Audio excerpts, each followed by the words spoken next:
Hey humans, how's it going? Susan Ruth here. Thanks for listening to another episode of Hey Human Podcast.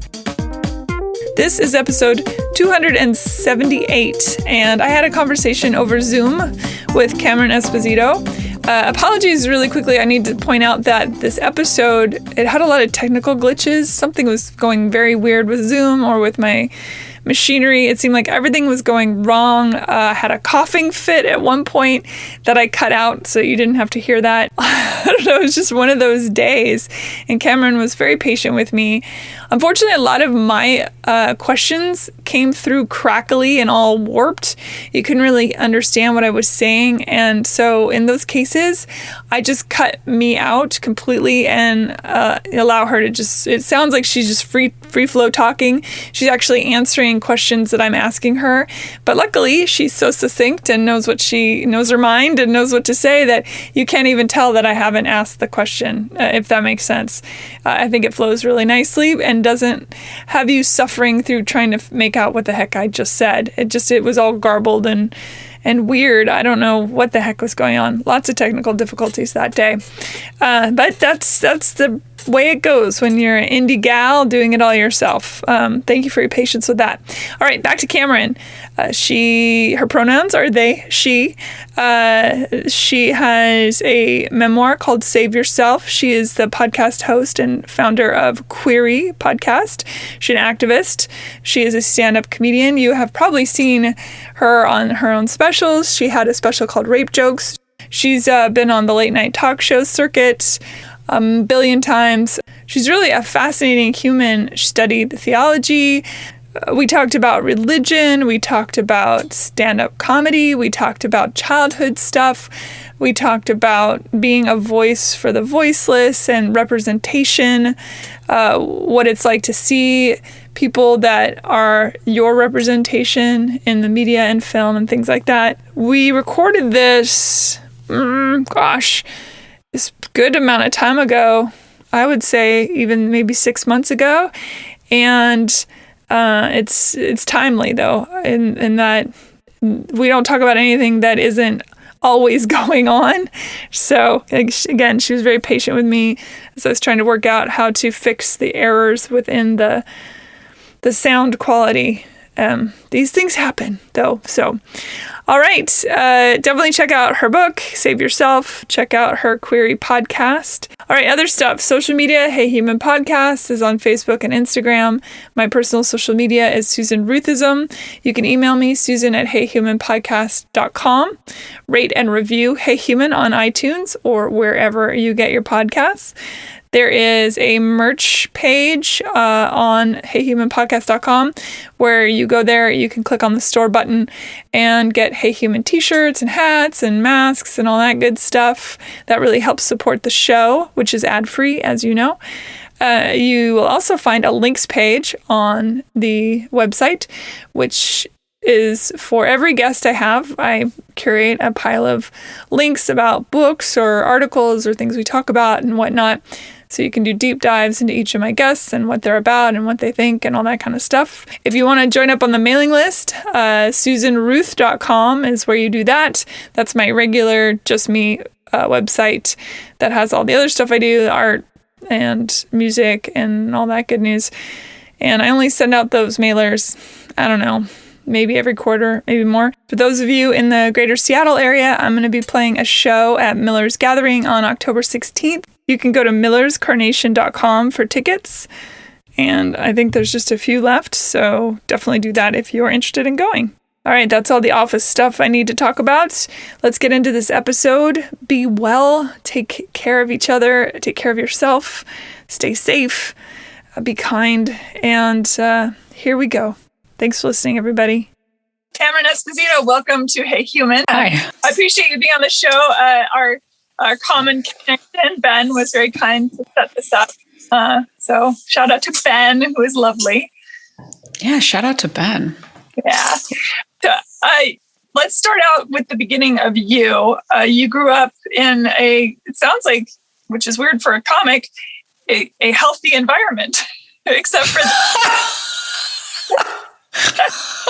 Yeah, I mean, I guess, yes, Yes. I think that it's not necessarily, for me, I don't necessarily think that it has to mean an unhealthy environment, but I do think that most people who go into stand-up have some sort of trauma in their childhood.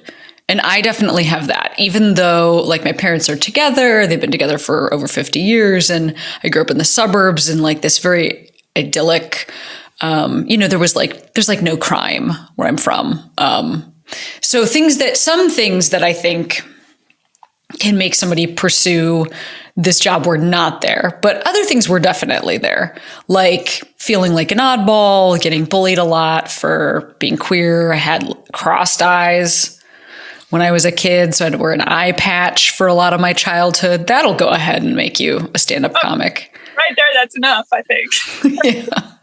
Yeah. So, and also it is baseline very traumatic to be really different than your parents, which I think some queer folks are born into queer families, but most of us are not. And that's a very odd experience. And for me, also religion was included in that, and religion that gave me like really strong messaging around queerness and also around womanhood. So there's definitely a lot of stuff where the feelings were suppressed and where joking around was put on top of the feelings. Yeah, I get that. Did your parents have an idea that you weren't like the other kids when you were? That's something they tried to ignore then and say, "Oh no, that's probably not what it is." I don't know that it was quite like that. I think it was like an entire community of people. I mean, I believe this still exists, but I'm talking about the 80s and 90s. It was an entire community of people that just like had never heard of gay people. So I don't even know that they would have had the context or the like cues. I certainly didn't in myself. And also there were like no out adults anywhere in my environment, not at school, not in my community.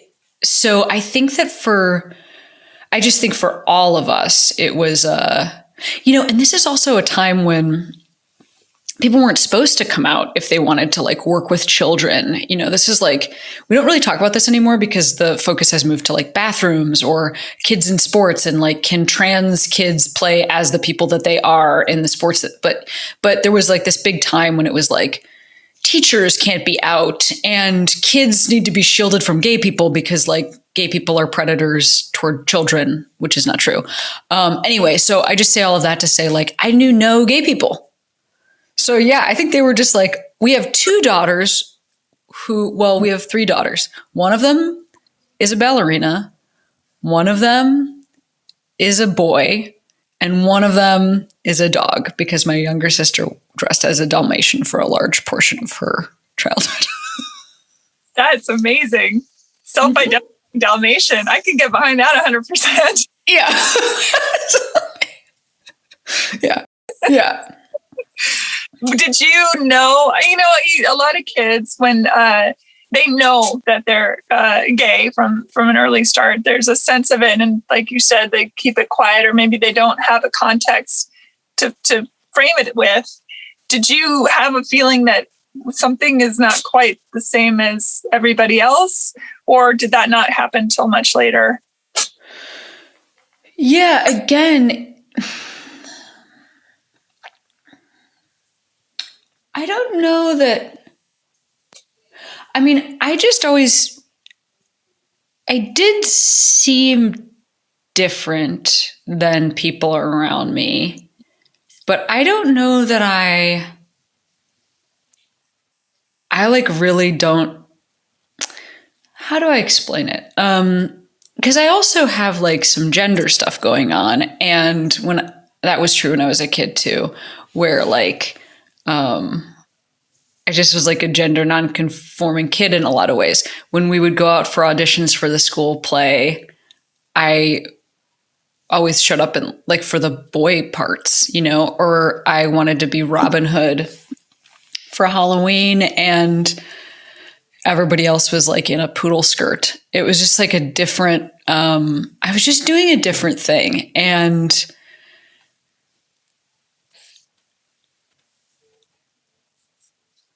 my parents were relatively supportive of that, which was cool. I think that it just didn't, I felt like, I guess I felt like I didn't quite fit in, but I also had a very like big personality. So it's an odd one. Like, I think when we think about kids not fitting in, we often think about like maybe that person is like shunned and not super visible, but I always made myself very visible. So it was a unusual combination. Maybe there are listeners who relate. I don't hear people talking about this very much, this like visible oddball, but that's what I always was. Well, and I think it's more accepted these days to be an oddball than it was, say, 20, 30 years ago. I don't know how old you are, but assuming that it's more than 20 years ago that you were a kid, to be different now, different is getting better at being celebrated, differences, but we still have a long way to go. I imagine when I think of people who are comics, I think about people who notice everything. They notice everything and they're cataloging everything. Did you have that quality as a kid as well? Or was that something you developed as you grew older I think it could be a bit of a defense mechanism. If you know everything happening all around you all the time, nothing can attack or surprise, and you have something to say about it. So that's its own defense. Yeah, totally. I mean, I think that's how I know there are people who are not like that, but it's hard to step outside of your own cognitive patterns. So definitely I've always noticed a lot of things. I'm for sure like hypervigilant, and definitely it's because of wanting to keep myself safe. I also just, like I watch TV differently than some people do. I don't know. My partner is like, she doesn't know who anybody is in the show that we're watching, but I know who everybody is, but that's also how I walk down the street, like I just, sometimes even sound can be super overwhelming. I definitely like just take in a lot of stuff. Yeah. Somehow at a time when I was less aware of all the things that I am, I found a job and a way of functioning in the world that works like fairly well for me. And that's cool, to have a way to sort of adapt the world to you. If you're a little different. Were you a cut-up kid? Did you make people laugh from the beginning? Yes. Yeah. Yes. Yeah. Yeah, but I was never the class clown. That's a very different thing. I was very funny, but I also really like the rules. So, the class clown would be like interrupting the teacher, but I would be like friends with the teacher. Because I was really well-behaved kid. Well, I mean, part of that is the structure of, because you had said in something I watched that religion played a huge part of your life, and you said so in the beginning of this conversation. And that's a lot of structure, of course. And the idea that you get in trouble by some all-seeing eyeball probably keeps you in line too. Pretty intense, right? For a kid. I mean, it's really intense. Yeah. It's all, I get why religion plays a part in people's upbringing, morality and ethics and blah, blah, blah. But it seems so controlling, and it's sort of like this theory of maybe you should get to choose your name when you're older. You should be able to choose what you believe as far as spirituality or religion or not when you're older. Were you not raised in a particular faith? My father's Jewish, my mother's Episcopalian. And when I was little, I was in the school. We lived in Cambridge in England, and I got cast as an angel in the school play. And I've told this story, but so basically at my school, it was a private school, and they first they pray to the Queen and then they pray to Jesus. Oh, wow. I came home. I was like, who's this Jesus guy? Y'all haven't talked about Jesus. What's that about? I became obsessed with religions and spiritual practices from a young age and wanted to know everything about everything. Catholicism specifically is a very, they just have done a very good job. Congrats to the church on becoming both like omnipresent using colonialism and also full service. You know, you can go to school there and play sports, and you know, there are jobs for kids in liturgy. You know, I was an altar server, so like put on a cassock, you know, like a Jesus robe with a giant cross, and then I'm like carrying accoutrement for the priest through the service. And I did that, and I was a Eucharistic minister where you hand the host to people. And so I think it's a faith that it just has, and they invested in art, you know, they invested in, so that all the best painters of the day were painting imagery from that faith. And then, you know, in more recent times, they invested in football. I just think it's like, they just did such a good job of normalizing their practices. And it's also extremely wealthy organization. You know, you mentioned the Queen. It's like the Queen and then Saudi Arabia and then the Catholic Church. That's who owns the most land in the world. Those are the organizations. The Catholic Church owns beaches and countries and giant stretches of land, like all over the place. And anyway, they just did such a good job of spreading across the globe that I think that the stuff that I grew up with, it is really extreme, but it also is so normalized, and it feels old, you know, like it feels like there's I think about something like reconciliation, which is where you confess your sins. And I was in 4th grade when I took that sacrament. So it was like 9, and you're in a booth with like a priest that you can't see talking about like all the sins that you have committed. You're 9. If the focus, you know, even the same process, if the focus was on more forgiveness and absolution, and also in the process of forgiving others, you know, maybe that would be a really beautiful thing. It's just that, yeah, I consider myself having been raised in like religious extremism. It just is that like when you're in it, you know, they sell chocolate eggs at Walgreens. So it just is like a little more confusing, I think, than maybe being raised in something like Scientology. Right. I remember when I was in a Walmart and I discovered a full-on crucified Jesus chocolate. Perfect. Anyway, why did you study theology? What was it? Because growing up, I know that I was always fascinated with religions.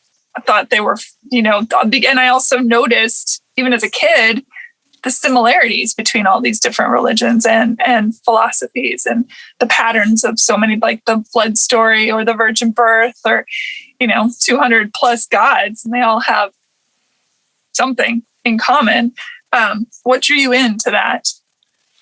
I mean, I think sounds like we have a similar interest. Yeah. For me, also at the time, the only context I had for direct action for social change was through the Catholic Church. So, like, I actually had those experiences where I went and, you know, now it's like, people call it poverty tourism, or there's like conversion. Well, Catholics don't convert anybody. That's the first thing I'll say. Today, we're not like on a mission to convert people. It's different than that. We just want to steal your money and land. And oppress your women and gays. But anyway. But other than that. No, other than that, it's all fine. But I have experiences with people who were priests and nuns that were doing like, I might be the only stand-up comic who's been to a leper colony, you know, but I have. And there's like a thing that was happening in the church where people were doing direct action. Those people were people of faith.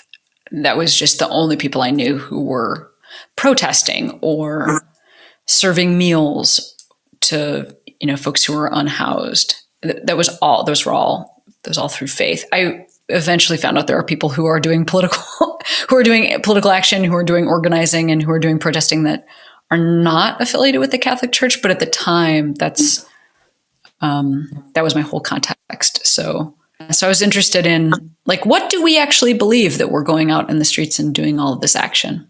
Yeah. So you were always a seeker and the curious and empathic, which I think you can't help but be funny when you're all those things. I feel like Mother Teresa, for example, was probably fucking hilarious. I don't know why. I just have this feeling she was really funny. Yeah, I mean, yeah, I hope that one has to be. Sometimes I feel like having a really good sense of humor actually denotes that you're a little too serious, to be honest. Because I think that there are there are people who can, like, sort of chuckle at life as it comes, and then there are people who want to make, like, jokes writ large about society, and comics are not usually the chuckling at life people. No, it's a coping system for sure. So yeah, I mean, yeah. Are you a believer in God now? Is that something you've carried with you your whole life? Well, I don't know how to answer that, because I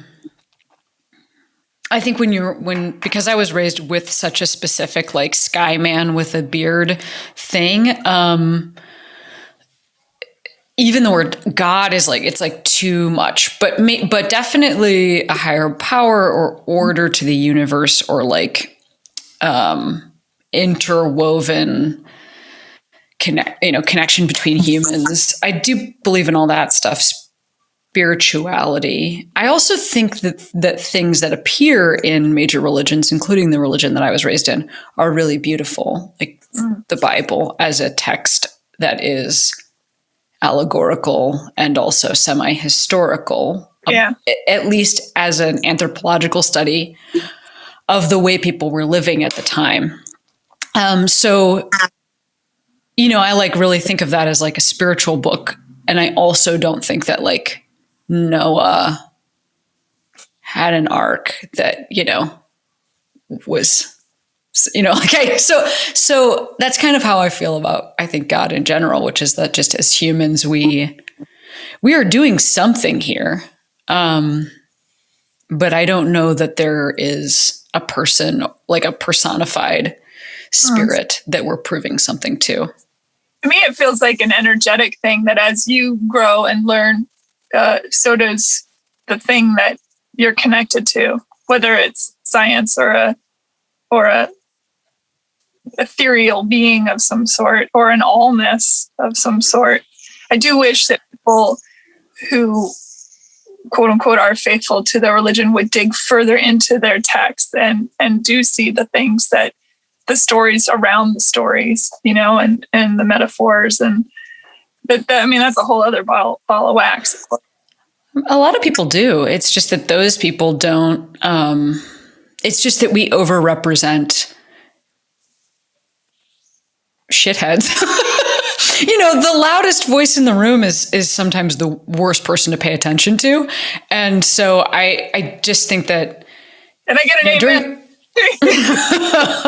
During the pandemic, I've been taking some divinity school courses because cool. I can take them on the internet, and I've taken them a lot of different places. I've taken them like at a super conservative, like Christian spot, or, you know, I took some at Harvard. I took some at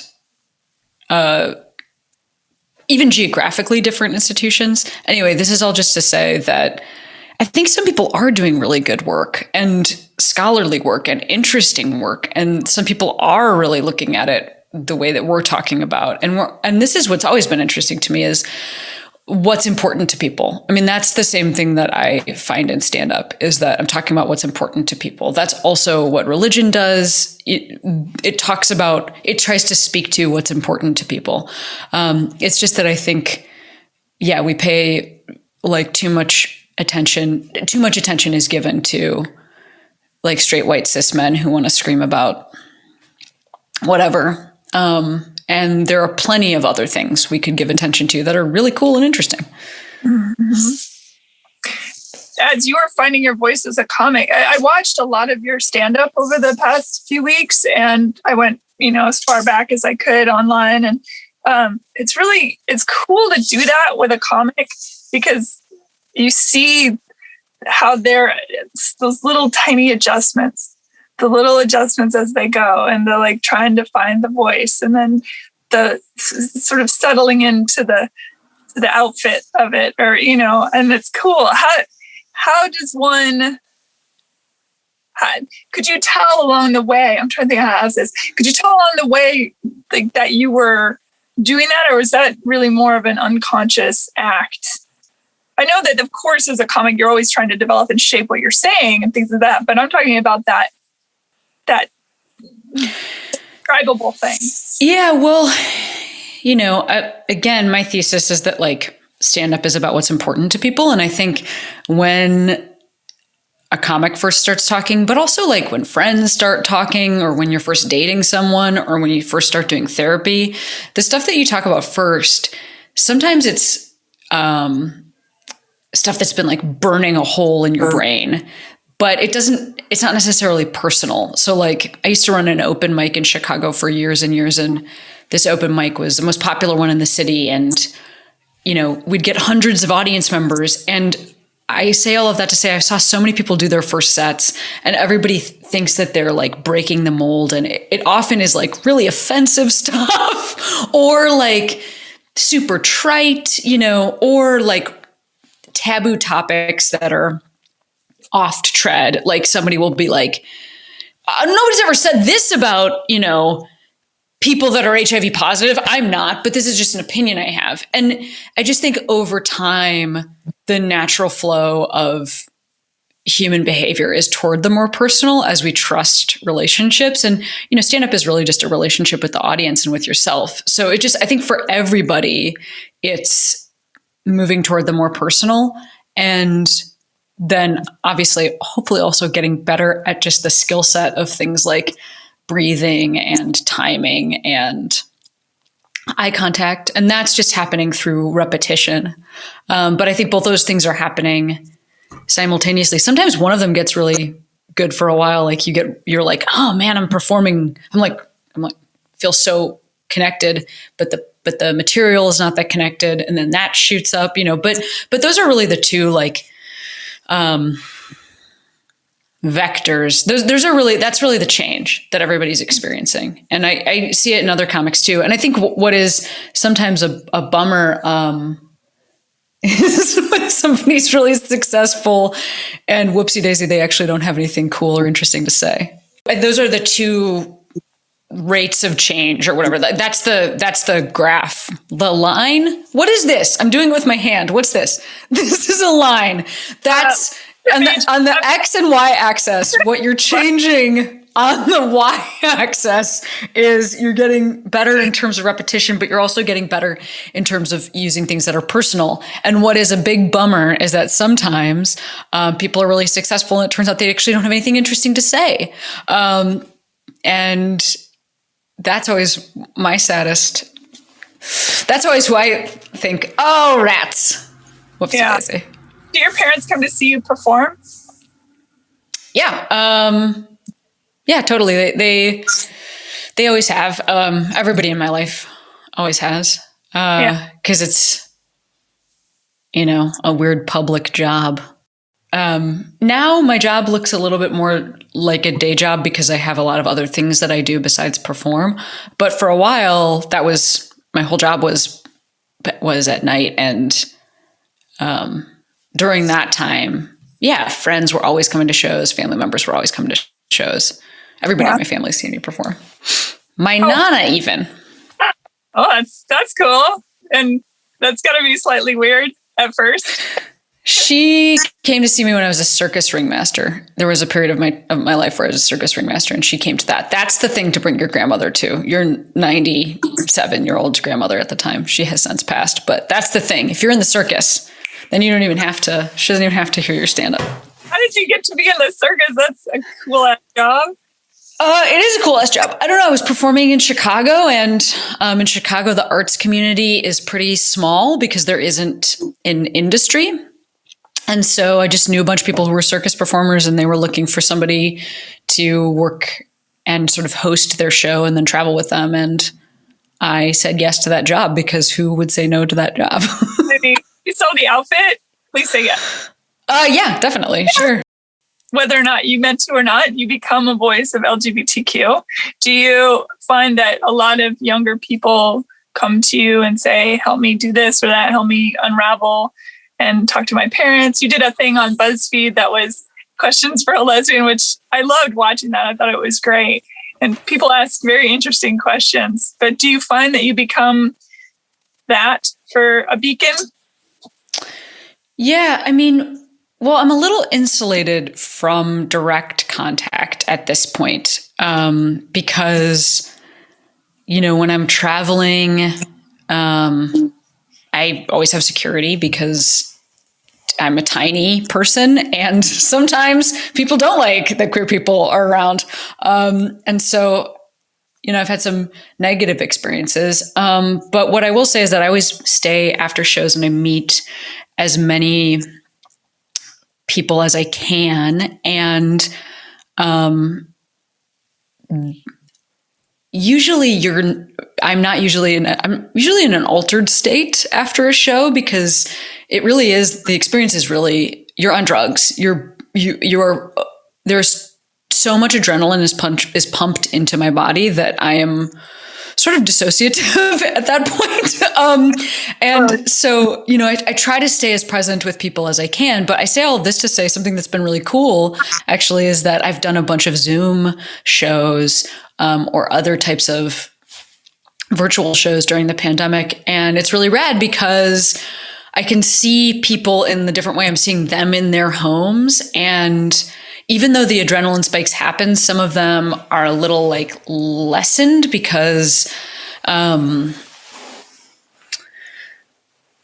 seeing people throughout, or I was just hosting panels when I released a book. Anyway, it's been really cool because I feel like I've had a chance to connect with people that usually I can't always receive everything that everybody wants to say, which is very nice. I know this might sound completely nuts, but yes, a lot of times people tell me that I have been important to them in their coming out process. It's a lot to take in actually, just as a human, because I just know I'm some idiot like everyone else. And so, and, it's a lot to receive. It's important to see yourself.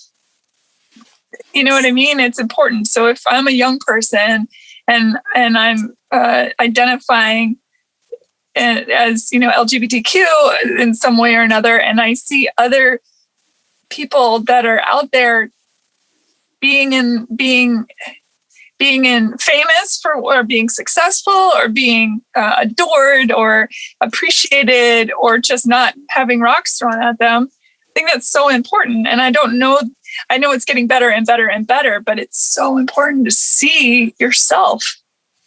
Yeah, no doubt. I mean, I get it, actually. I had people that I really cared about. And I know this feeling. The first comic I ever saw live was Margaret Cho, and I loved her so much. And then she had a book come out, and I went to the book signing and I thought, maybe I should bring a bottle of wine. What if she wants to be friends with me and she wants to hang out, but there's no wine that's not how anything works. She's not trying to hang out with me but I do remember that thought. And it also is funny, I know Margaret now. but I know that feeling of, like, I can't believe this person is real, because that's how I know I'm real. Oh, so well said. Yeah. I think that's it, right? Because absolutely. Yeah. Imagine we all in childhood is fucking hard enough, not feeling like a ghost of oneself. And then to have someone else who, like, are they a ghost too? No, they're real. Everybody sees them. I know, it's cool. Yeah, it is cool.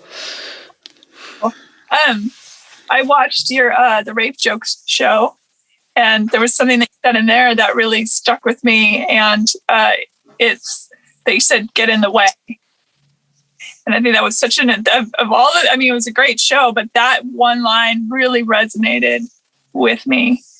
Is it get in the way of, if you see something, say something, step in front, all that. And I just, for no other reason, I just wanted to say, I thought that part was really exceptional for people to hear. Thanks. Yeah, me too. I'm proud of that. Yeah, I think it's a message that lasts.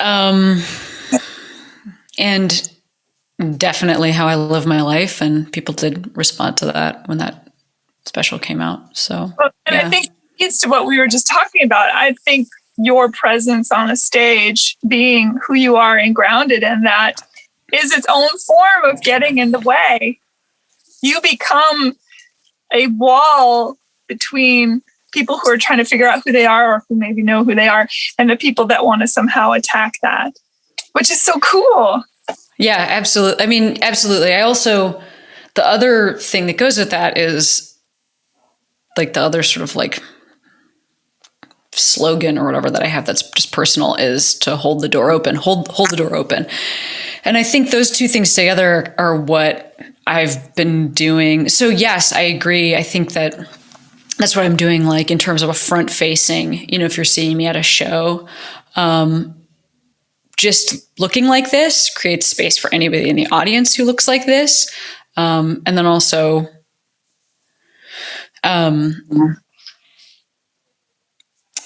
let's say in a different time in my life where I'm on the bill with a bunch of other comics, a bunch of them are offensive and shitty and say super homophobic stuff, then, I'm getting in the way of that. So it's like this two-pronged approach of, like, holding the door open for those who haven't had a chance to get through, and then,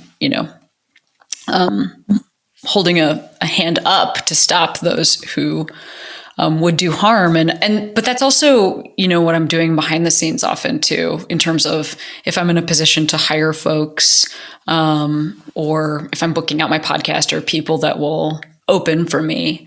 And it really is that sort of like two-pronged approach of, like, what's both the least bad and also the most good. And that's from my upbringing. So I will say that, like, that thing is from there. And also, it is funny because I know some comics just are, fucking around telling jokes. So congrats to them if that's what their experience of this job is. But for me, it's intersects with, like, social justice work. Especially for people listening, this isn't a comedy podcast that I have. So anyone learning of you maybe first time, or people who have followed your work, just... Yes. You can be activism person on stage as a comic, but to know that it also encompasses a greater part of who you are.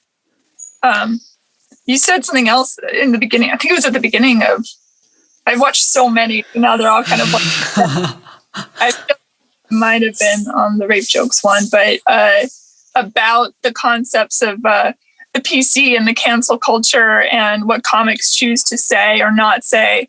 And I found that part really fascinating as well, because comics historically poke sticks at the zeitgeist and at the things that make people uncomfortable. And in that space, that's historically what comics do.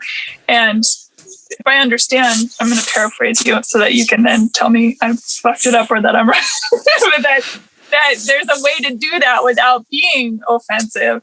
And yet many comics go for that crossing the line place. Will you talk about that a little bit? Sure. Yeah. I think it's the difference between offensive, which I think is so often thing that is a word that is misused when what really is meant is oppressive. You know, if you are a comic and you're spending, and especially if for anybody who has privilege, and just to do this job is a privilege. So if you get up on stage and you're supporting systems of power or taking down people who have less flexibility in the world than you do, I just think that's like, to me, that's boring. I mean, I know that for some people that really works, but it just is, it's boring and uninteresting to me. It also is propaganda often. If you're cementing systems of power,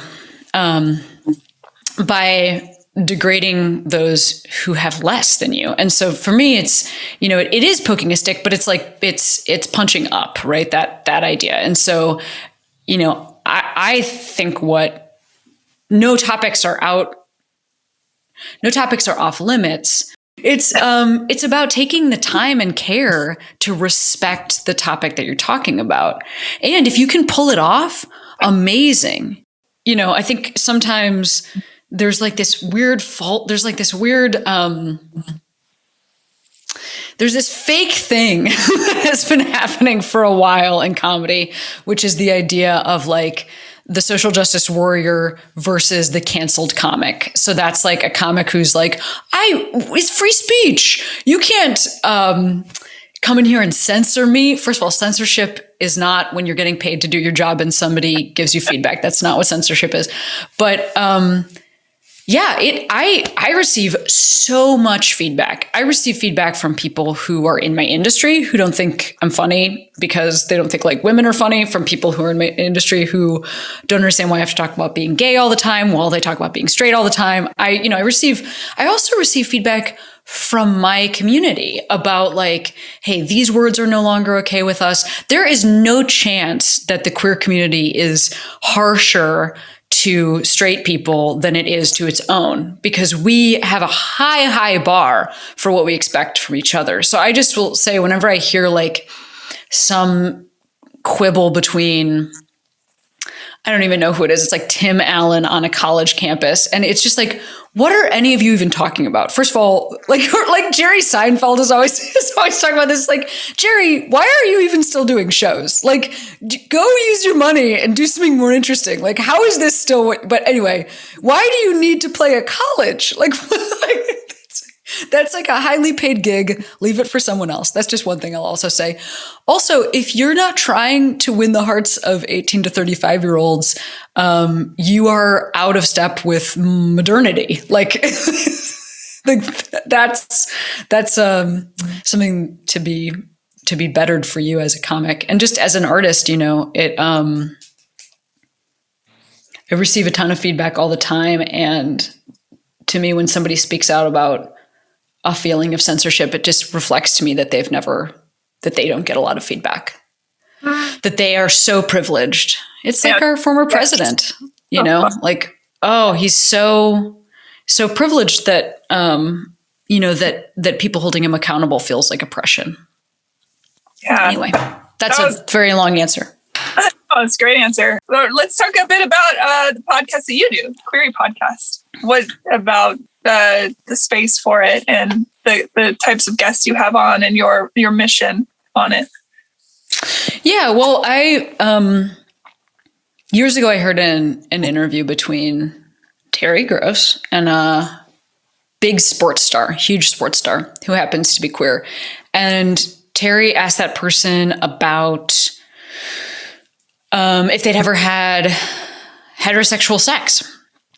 And to me, it was such an odd question to make it into an interview with a sports star. You wouldn't ask a straight sports star if they have had gay sex. Nobody's asking LeBron James that. Although I personally would like to know if LeBron James.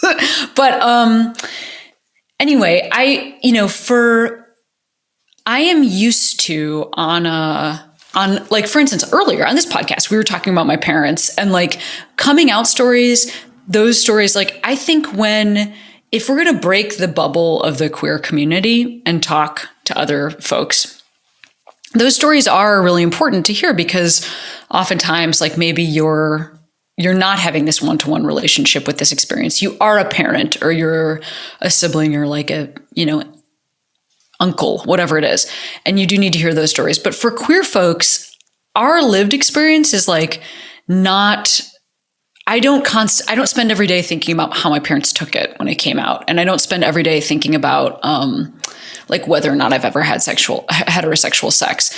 And I just didn't find that there were many places where other conversations were happening, like in-group conversations. And I wanted to start that show. So that's what Queery is. It's an hour-long chat.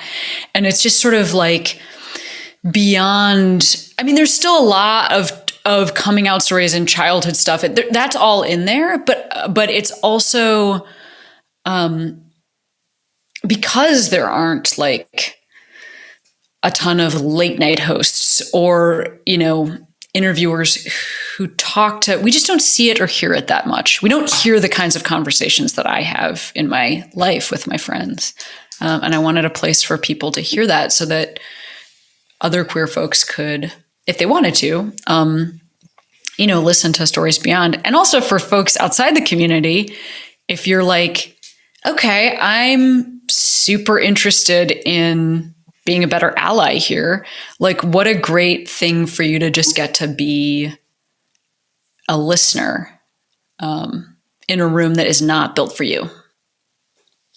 Yeah, that is the tricky balance, I think, for an ally of anyone, is to know that it's not the person that you are being an ally for's responsibility to make you feel comfortable or understand what they went through. So there's that tricky balance, because you still want to know experiences, that you are better informed. And I think empathy plays a big part of that. Like, I want to hear that story because I want to put myself in that situation. It's, it is a tricky balance, I think, between absolutely. I mean, I think for me, one thing that we have now that we didn't used to have, thanks to the internet sort of democratizing entertainment and access to ideas and art and thought, conversation, things like that. There are a lot more things that are available that aren't like gate kept by a person from the community that has more power. So like, for instance, there are things that you can watch or listen to queer things made by queer people where there isn't this other lens put on it. And same thing for Black folks, same thing for whatever the identifier is.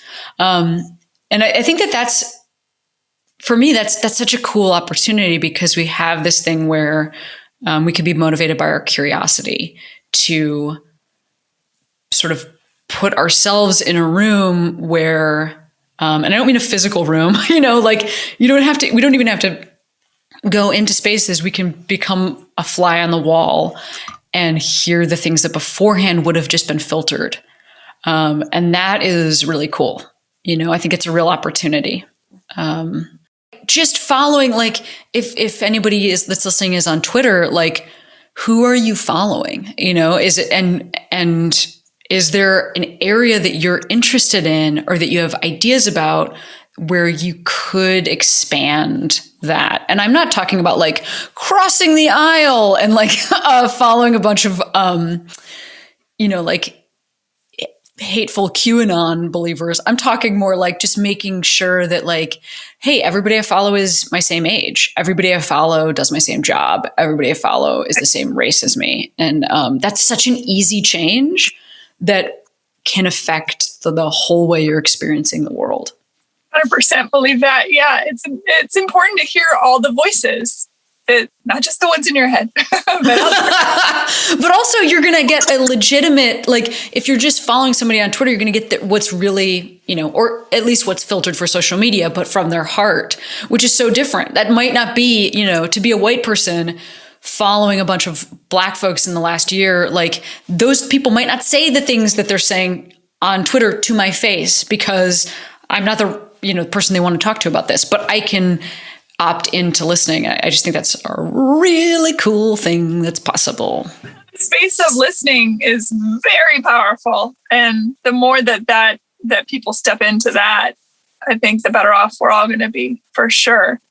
And I would take that support of listening to voices one step further too and say, if you know that there is a Black-owned business or a woman-owned business or a queer-owned business, support that as well. Buy a cookie.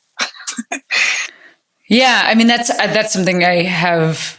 It's funny because even in the pandemic, it's hard to use this phrasing, but I've been for a while talking about how much disposable income, like directing your disposable income, is really can have huge results. And when I say disposable income, I am talking about like money you'd spend on coffee, and also I'm talking about even if you're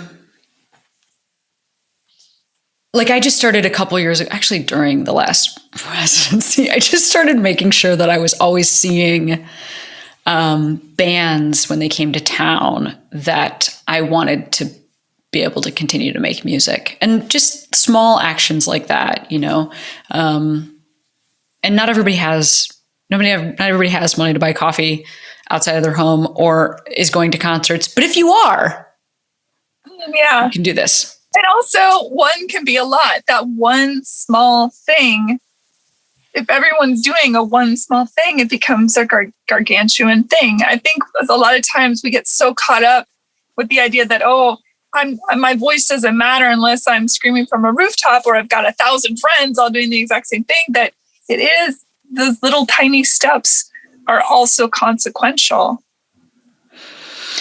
Yeah, I mean, it's definitely both and, I mean, and I think that's what you're saying, which is cool. I mean, when I put out my special rape jokes, it's not just an hour of material about my own experience with sexual assault, but it also raised a bunch of money for RAINN, which is the nation's largest anti-sexual violence organization. So,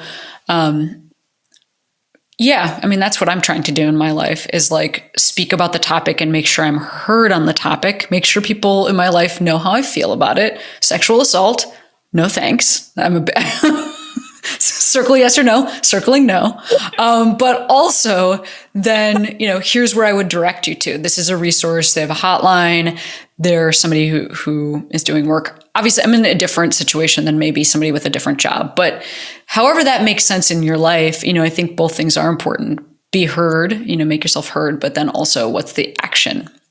Mm-hmm. And do you think moving forward that you will that will grow and grow and maybe, because you do a lot of things now, as you said, do you think that it will become its own juggernaut of just social cause? I don't think so. No. I mean, for me, there's always a way. I'm always tying them together. So for instance, like I had a book come out at the beginning of the pandemic and did a bunch of Zoom shows. Like before even people knew what Zoom was, we got Zoom bombed with the most intense pornography I've ever seen in my entire life. But this is all just to say, the way, I booked those out so there were other writers. I was in conversation with other writers. So anybody that was aware of me was being introduced as the new person.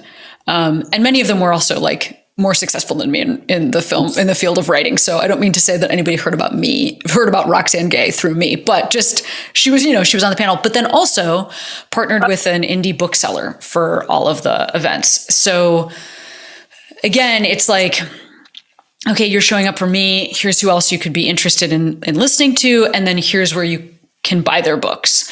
And that's the thing. I've been doing that. My last major tour, I invited local LGBTQ organizations to the show, and they would speak to the audience. After I was done performing, I would invite the organization up on stage. They would speak about the work that they do, because so many people wait in line to meet me and thank me for the work that I do. But I'm leaving tomorrow flying. Like, I'm not doing the hard work in their community, but there is somebody who is, and here's that person in your town, And I really think like that's just, that's my special skill, is being able to make art, but then refer it to an action that somebody else is taking who went a different path with their career and isn't only making art, but is working for change. And I think that, that's what I've been doing for a while now. And I think that will always be there. And I didn't mean to do that, but it is what I'm doing. And it does work for me. Yeah. Firstly, I love Roxane Gay. I've read all her books. Cameron, this has been delightful. I feel like I could talk to you forever. I know. I hope that I also feel like good job dealing with things being strange. What a terrible time that we have to deal with all of this and our phones that we don't know how to work. We have to be in a pandemic and be coughing because of nothing is something that I know from every day of my life. I know. I talked to my parents this morning. I was on the phone with my dad, and he was like, "Why do you keep sniffling?" I'm like, "I don't have allergies, Dad. It's fine." Everyone's like, "Are you dying? Do you have COVID?" No, it's dusty. I live in a fucking desert. What do you want from me? Yeah, it is dusty. Winds. A lot of winds coming in right now. Yeah, this is what I've been hearing. Exactly. The winds are messing with our allergies. Anyway, the world's covered in dirt, people. Yeah. It is. It is. There's so much dirt on Earth. Very true. Couldn't be more true. Anyway, yes. There's the Queery podcast. And then what are other spaces that's good? You have social media. Yeah, listen to my podcast. Buy my book that's called Save Yourself. Then buy it as an audiobook. Then intersplice it with episodes of Queery. Then listen to this podcast a couple of times. Then you'll be so familiar with my voice, you'll need a break. And go ahead and take that break. Enjoy yourself. And then buy those books for your friends as well. Yeah, absolutely. It was great talking to you. On the show. Yeah, this is really fun. And have a great day. Yeah, rock and roll. Thank you for listening, everybody. Bye. Bye. Rate and review Hey Human on iTunes or wherever you get your podcasts. Thanks. Bye.